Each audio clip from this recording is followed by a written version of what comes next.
Hello, welcome to the Tech for Good podcast. We are very passionate about two things, technology and our world. In each pod, we will be interviewing some fascinating people, business leaders, but those with a special interest in solving the biggest issues facing humanity today. Think the environment, think healthcare provision during a pandemic, think global social injustice. If you want to know more about technology's immense potential to fix and transform, then you're in the right place.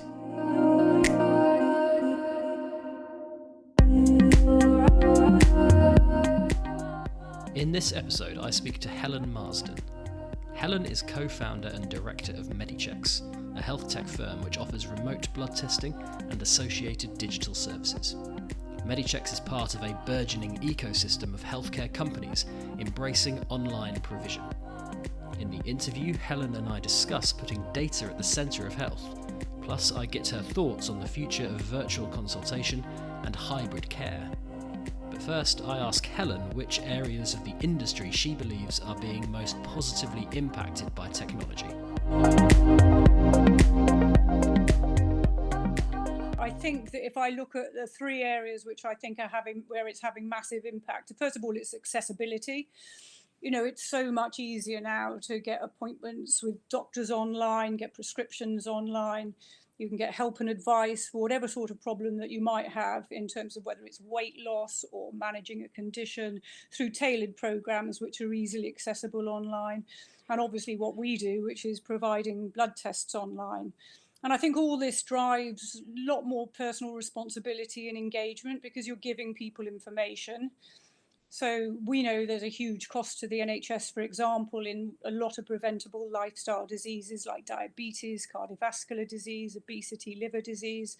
And I think once you can get given your own data and you can understand that data, then I think you're a much better participant in managing your condition, being proactive about your health. And I think that's a really big improvement as well, which is driven by technology. And then finally, remote healthcare. And I think we've all seen in the pandemic just how important remote healthcare has been in keeping people safe, keeping people away from GP surgeries, keeping people away from hospitals where there's risk of infection, but also there's massive convenience for people in being able to access all this information remotely. So I think those are the areas that we would see having real impact in terms of the healthcare landscape at the moment. We'll talk about your company, Medichecks, in a minute, Helen. Yeah. But overall, I completely agree with the points you've made about the benefits of technology and online healthcare services. How encouraged are you by the kind of ecosystem of not just big healthcare companies in this area, but also smaller companies coming in and disrupting? I guess Medichecks is kind of part of that ecosystem as well. There's so much going on, isn't there, to improve healthcare generally? Yes, and what I love about it is that health tech isn't just trying to solve these big problems, you know, the problems I've already talked about in terms of prevention and the things which are, you know, just eating into our NHS budget. It's focusing down on some really quite niche areas, but they're really important for the individual. So, for example, you know, are there better ways to collect a blood sample? Or as a 30-year-old woman, how do I predict my fertility? You know, I may not even be in a relationship at the moment, but I want to know if I'm going to be able to have a baby in 5 years. Nobody can predict that outright, but there are all sorts of ways that we can look at people's risk factors and being able to help them to decision making on life planning. And so it's the fact that you've got, you know, health tech is not just focused on the big questions like how to cure cancer, but it's focused on those little things that really can impact people's lives. And I think that's so exciting.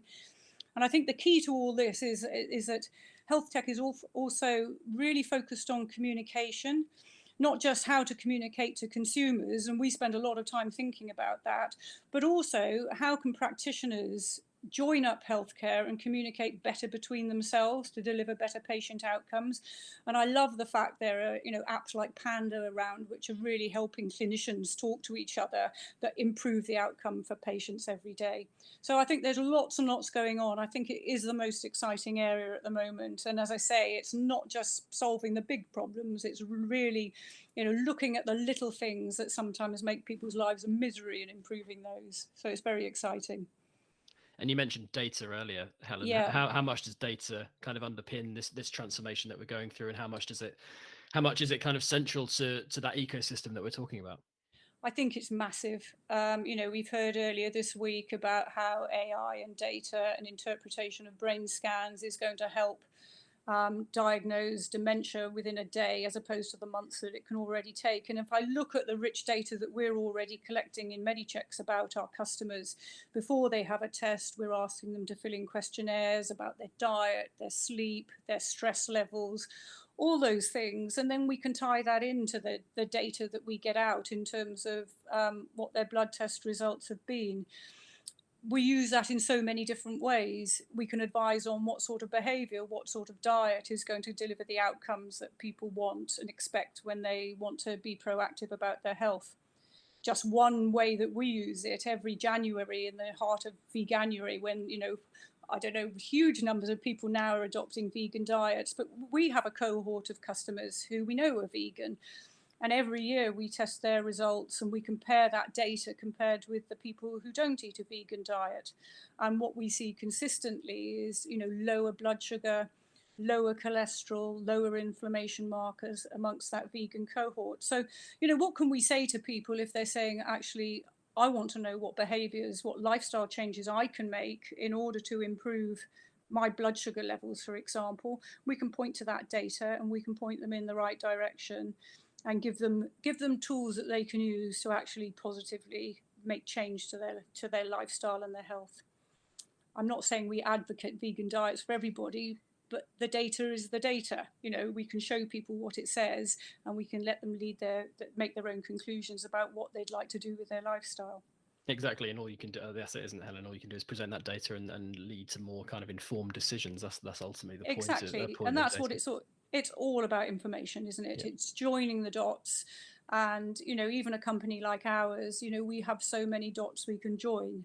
We've got dots in terms of lifestyle, we've got dots in terms of family history, and then we've got all those data points, which is the results that people get. And it's a rich source of information that we can give to people to help them understand their risks. Hello, I'm Daniel Brigham, editor of Tech for Good magazine. I hope you're enjoying this podcast, and if you want more, you can head over to techforgood.net for some compelling and thought-provoking stories. From high-tech insect farms that could solve world hunger to a global mission to counter the spread of COVID-19 disinformation, we've got Tech for Good covered. You can read and subscribe at techforgood.net.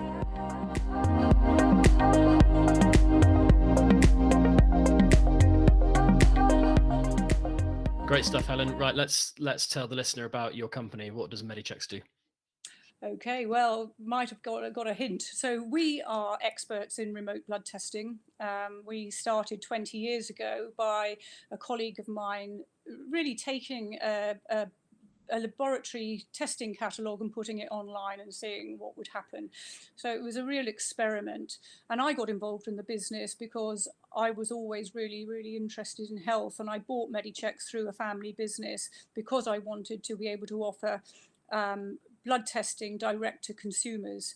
For myself, I wanted to have blood tests, and I didn't want to have to ask my doctor whether or not I could have one, because I knew it wasn't necessarily great use of NHS resources to find out what my vitamin D was, for example. But I wanted to know from a personal level. So that's really the genesis of the business. So what we enable people to do now is to buy a health test online, a blood test. We send them in the post everything they need to collect a blood sample at home, or we can point them to a clinic which is close by. And they can take their blood sample with a finger prick sample, or go to a trained phlebotomist who will take the sample for them. They then post that sample to the laboratory, and then when the results come back to us, we put them in a digital format, upload them to their online account. But importantly, we also give them an interpretation from a doctor about what those results mean for them and what action they need to take next. Excellent. And you kind of hinted at it there, Helen, but what is the problem you're solving here, both for the patients and also, as you mentioned there, sort of removing the stresses and the burden from kind of the NHS as well? What is it that makes kind of what you're doing unique and essential for patients, would you say? I think that in terms of what we're doing is actually empowering people. We're saying you can be you can be in control of what information you have about your health, and you can do that by getting a blood test, and you can do that through getting proper evidence-based information about what those test results mean for you, and then you're in a position to be informed and take action. And I think that one of the things that we do that makes it really very unique is the number of tests that we provide. So, remote blood testing or home health testing is a market that has, had more entrants coming into it in recent years. Where Medichecks is very different is the number of health checks that we provide for people. So we do around 300 different tests, and we're very much focused not just on wellness. We're not just about trying to get people to be the best they can be. We're actually still about illness. So for the group of people who can't get the tests they need through the NHS, or they want to monitor a condition more frequently, then we're a really important source for them to get the tests that they want. Then I think we make the test results really digestible for people. We show them where they are on the spectrum of normal, so it's really easy for them to see. And then finally, I think a real area of focus for us is, and always has been, the quality of our doctors' reporting. We take great care in terms of who we recruit. We train them all. We're looking for an ability to listen to a customer when that customer isn't actually in the room, and that's quite difficult. But we help our doctors to do that, so that if a customer comes to us with questions about their health, we answer those questions about their health. And we aim to do that in a way that doesn't cause anxiety. So I think one of the criticisms leveled at our industry is whether or not we actually put more pressure on the NHS, and do we cause health anxiety? Well, that's a question that's really important for us to answer. So we always survey our customers after they've had their health tests, and we ask them at what level was their anxiety before they tested with Medichecks, and what was their level of anxiety after they tested with Medichecks. And we've got very clear evidence to show that actually we reduce anxiety in anyone who even had slight anxiety or heavy anxiety before they came to us. And that's because of how our doctors report. Giving someone a list of results with no explanation about what they mean or whether they're even important is quite a dangerous thing to do, because people will take those results and rush off to their doctor and say, help, this result was outside the normal range. Most of the time that's of not even of any significance whatsoever, and our doctors will help explain that to the individual, so they know when do they need to take action and visit their GP, and when is it absolutely fine and nothing to worry about. Really interesting stuff, Helen. What I'm interested in now is talking about the impact of the pandemic on your business, because obviously this is an established business. You said, well, next year I think is the 20th anniversary, or this year. Is it this year or next year? Exactly, yes. Yes, 20 years. But how have things changed in the last 18 months with COVID-19 for you? Because to me, like, without knowing, looking in from the outside and listening to what you've been telling me, that obviously what you're doing could have had might have had a really positive impact during the pandemic. Like, how did things change? Was there more demand? Like, tell us a bit about that. Well, I think the biggest change is exactly as you say. When I used to tell people what our company did, the most normal reaction was, I didn't know you could do that. And now everybody knows you can do that, because loads of people would have had a test sent to them through the post, whether it's a PCR test for COVID or whether it's a COVID antibody test. The idea of doing a blood test remotely, doing a blood test at home or a health check at home, I think is much more accepted. And then, of course, the pandemic meant that people weren't being able to access the tests that they normally have through their GPs. And that means that there was a whole market of people who came to us because they didn't know where to get those tests otherwise. And we actually created a range of what we call GP tests for people who are, for example, taking statins or monitoring chronic kidney disease, who just didn't want to go a year without checking whether or not the drugs they were taking or the treatment that they were taking was actually having an impact on their vital organs. So, there was the fact that we were responding to it by introducing tests that people could access, again, when they couldn't access them through their GP surgery, was really important.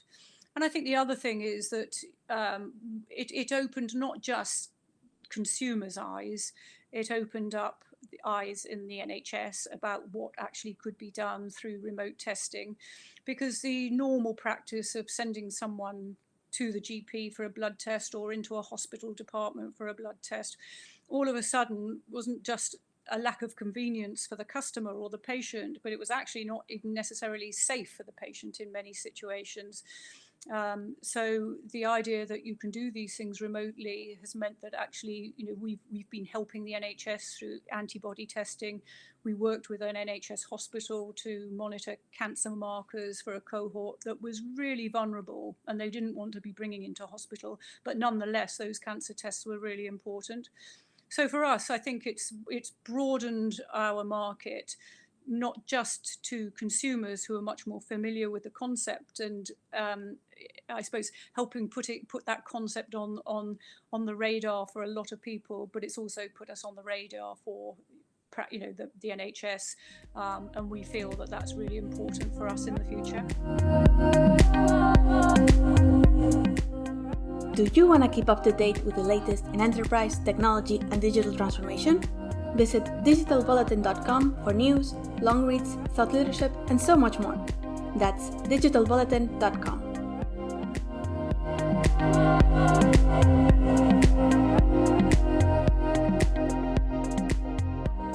And I'm interested, Helen, to get your thoughts on the wider kind of shift to virtual and remote healthcare. Obviously, during the pandemic, it was a replacement for in-person consultations, obviously. Yeah. But as we now sort of emerge from that and go back to a world where in-person is becoming more viable, but the benefits of remote and virtual have been seen, how do you see that evolving? Do you think that obviously there will be a lot of treatments that are still going to be much better in person, but how much do you see the virtual element of it, whether it's a video consultation or very practical remote healthcare systems like Medichecks?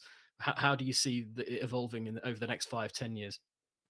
I think it's a little bit like working from home, in the sense that you go from a system where everything is working from home to then actually people saying, well, there were some advantages to this that I'd like to keep, but that also there are some advantages to working in the office that I'd like to get back to.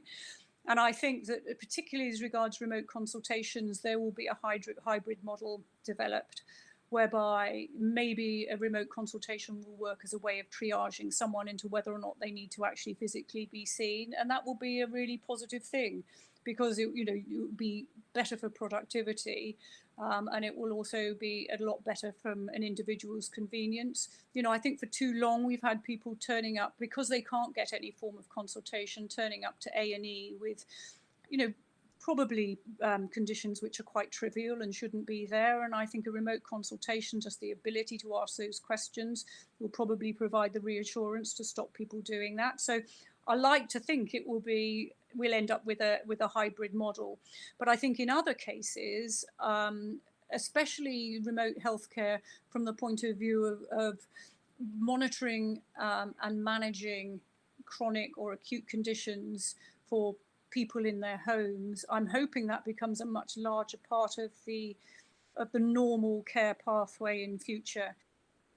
And to kind of follow up on that point, Helen, and talking about Medichecks, how do you see your company evolving over that period, as well as we get used to sort of new ways of delivering healthcare? What are the next kind of things in the pipeline for Medichecks? Well, I mean, I've touched on one already, and that is broadening our customer base. So we're a company that was been not 100% focused on the consumer, but almost 100% focused on the consumer. So, direct to consumer was our market and is our market. But actually now what we're seeing is that the expertise that we've got in remote blood testing, and, let's be clear, remote blood testing is not without its problems. We've learnt those problems over the last 20 years. We know which biomarkers are going to fail because they're not stable in the post. We know how difficult it is for some people to take a sample through finger prick, and how that potentially will damage blood cells. So we know all those things, and we've worked to improve them. And we make sure we don't offer people tests that we can't deliver results on. But we now think that that is a service that we can provide more widely. So it's not going to be just to consumers, it's going to be other people who want to reach patients, and they want to reach patients safely and remotely. And I think that's where we will be broadening our service to cater for them, whether that's the NHS or other practitioners. We think there's a definite role for Medichecks to be playing in that area.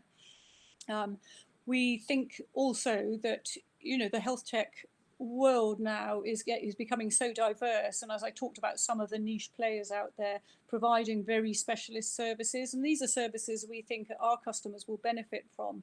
So we don't want the end of the road that someone comes to, or the journey that someone's been on when they come to us, to end in just a health check with the results sitting in front of them, because the word on the lips is, well, what do I do now? What do I do next? How do I improve? So I think there are lots of connections that we can make within the industry that can really help customers with behavioural change, lifestyle change, treatments, and coaching systems and things like that. So we do think that we're going to be connecting to a lot more partners in future to be able to deliver better services to our customers. And then another thing that we've talked about already, but we're really working on at the moment, is joining all those data dots, so that we can really help customers focus on what are the things that they can do that will deliver change, will improve their results, will give them the results that they seek. So I think those are the areas where we are really excited about the evolution for Medichecks over the next 5 or 10 years. Who knows what will happen, you know, because none of us could have predicted the pandemic. It was sort of the route we were taking, but you know, clearly it's accelerated the need for remote healthcare. It's accelerated the acceptance of providers like Medichecks out there in the market. And there may be other events that do similar things, but at the moment, in terms of where we see our roadmap, it's definitely about broadening our service to other people. It's about connecting to other service providers where we know that we don't particularly have that expertise. And it's saying, you know, how can we use this data to really help deliver change to our customers? And on a final point, really, Helen, I'm interested to get your perspective. If you imagine the healthcare provision in 20, 30, 50 years' time, when we talk about, you know, data, you've mentioned it there, we've spoken about it a lot. There's huge potential for data, but then you'll have people on the other side of the argument saying, oh, what about the security of people's data and individuals' data? Artificial intelligence, oh, it's great for healthcare. Some people saying, oh, you know, it's scary and terrible. I think we're at that point right now where there's still a lot of debate about it. Are you fundamentally an optimist about that longer term future and ultimately saving more lives, giving people better lives because of technology and data? Do you see that being ultimately where we get to?